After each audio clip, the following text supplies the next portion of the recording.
What is the ELP? Well, almost the first thing that everybody says about it, who's trying to answer that question, is that it has 3 obligatory components. If it doesn't have these 3 obligatory components, it won't correspond to the principles and guidelines. It has a language passport, and that is intended to be like a real passport, in the sense that it provides a summary overview of the owner's linguistic identity and language learning and intercultural experience. Crucially, at its centre is a gradually accumulated record of the learner's self-assessment in the second and foreign languages that he or she knows. The idea then is that anyone who is working with an ELP and who shows this passport to another person will be giving that person a summary insight into his or her language learning and intercultural experience and identity. But the passport on its own would not get us very far. And behind the passport we have the language biography, which provides a reflective accompaniment to the ongoing processes of learning and using second languages and engaging with the cultures associated with them.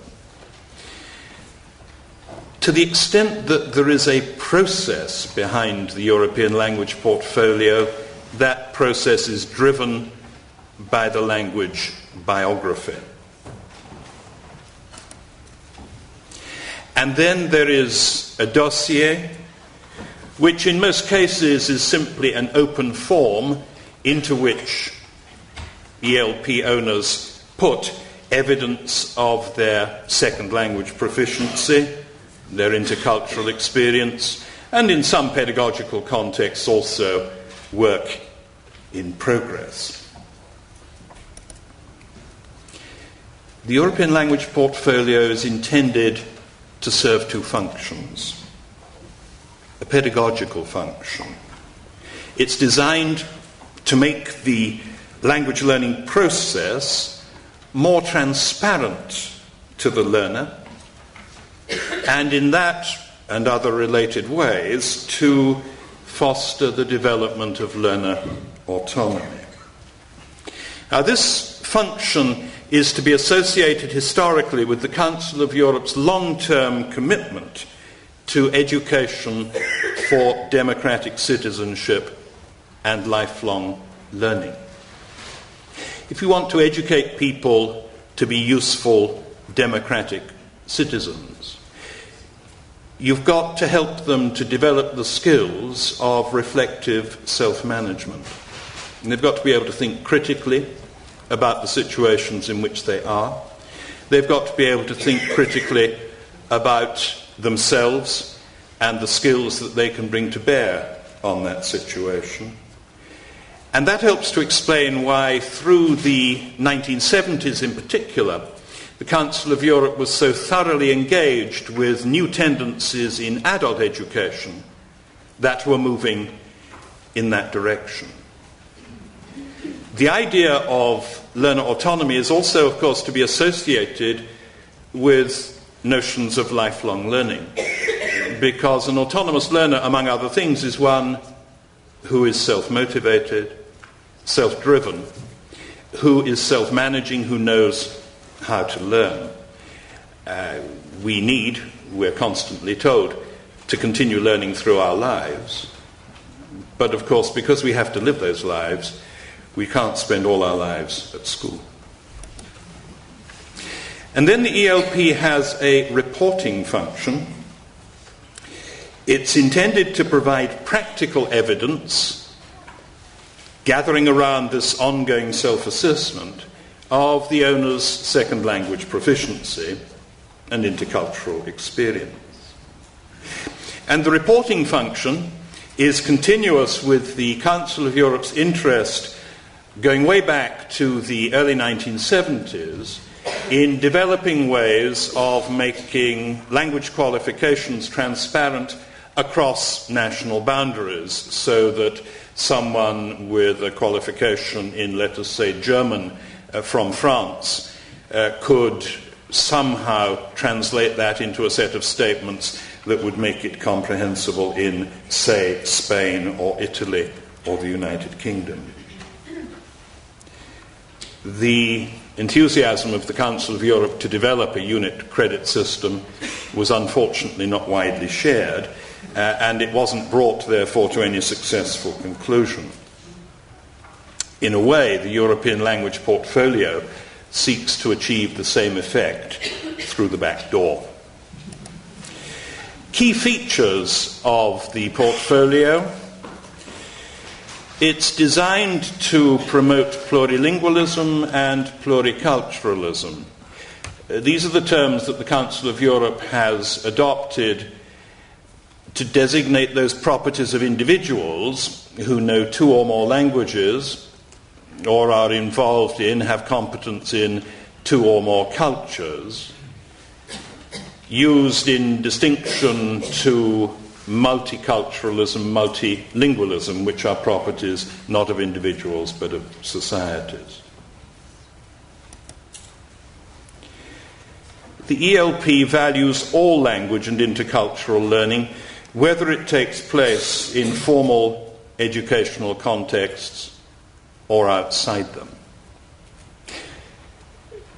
Many years ago, in his book Deschooling Society, Ivan Illich proposed that in those relatively rare situations where adults show that they're able to communicate in more languages than simply their mother tongue, it happens through either societal pressures, the need to do so in order to earn a living or whatever, or through accidents of biography, for example, falling in love with and marrying someone whose mother tongue is different from your own.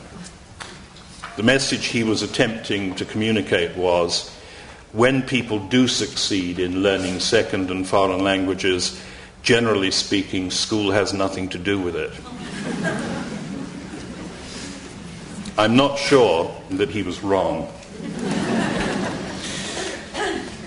The third key feature, and this is a really important one, is that the self-assessment in the portfolio is carried out against the metric of the common reference levels of the Common European Framework. And so we need just to remind ourselves how those common reference levels are structured.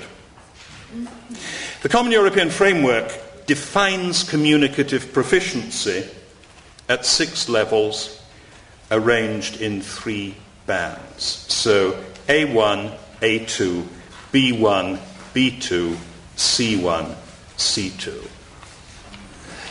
And of course, there are all kinds of difficulties in getting people to understand that simple scheme.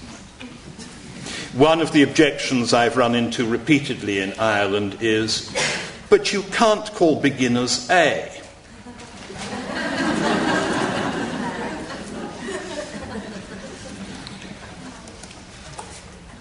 The framework also defines communicative proficiency in relation to 5 skills.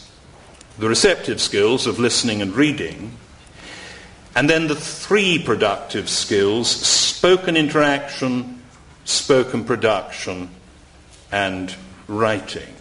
Spoken interaction is, of course, reciprocal communication by speech between 2 or more people. Spoken production, not in my view a happy phrase in English, is what I'm engaged on at the moment. It's not a happy phrase because people coming to it, and I don't mean non-native speakers, I mean native speakers of English, look at spoken production and think it must have to do with pronunciation, accent, and that kind of thing, articulation. And then writing, which is writing. And it defines proficiency at these levels in relation to these skills in the first instance in terms of can-do statements, what the language learner and user can do. So the summary of the scheme looks like that.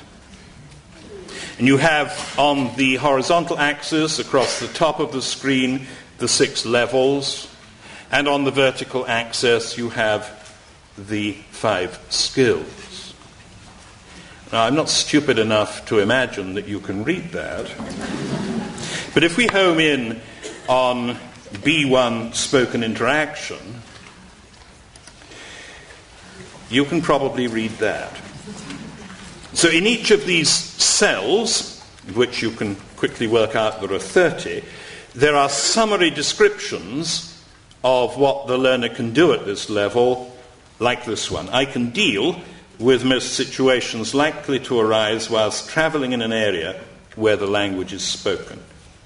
I can enter unprepared into conversation on topics that are familiar, of personal interest, or pertinent to everyday life, for example, family, hobbies, work, travel, and current events. Now note, that's halfway up the 6-point scale. Think what Europe would be like if the average school leaver could do that in 2 languages.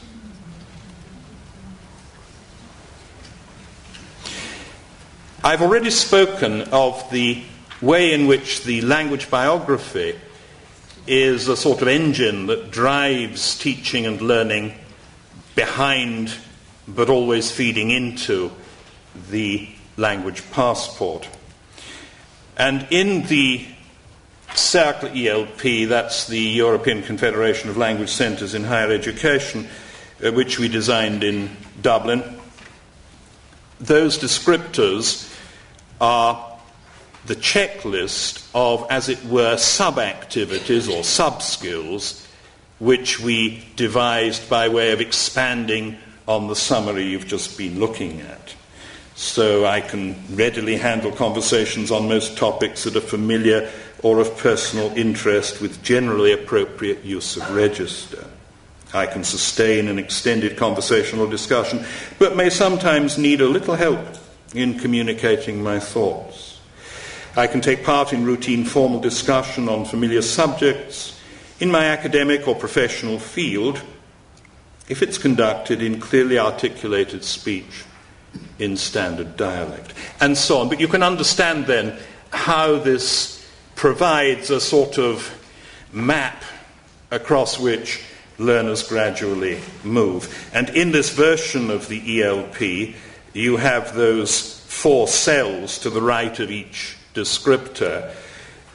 And what you're meant to do in there is not tick, but write dates when you decide it's a goal and when you decide on self-assessment that you're achieving different levels of proficiency.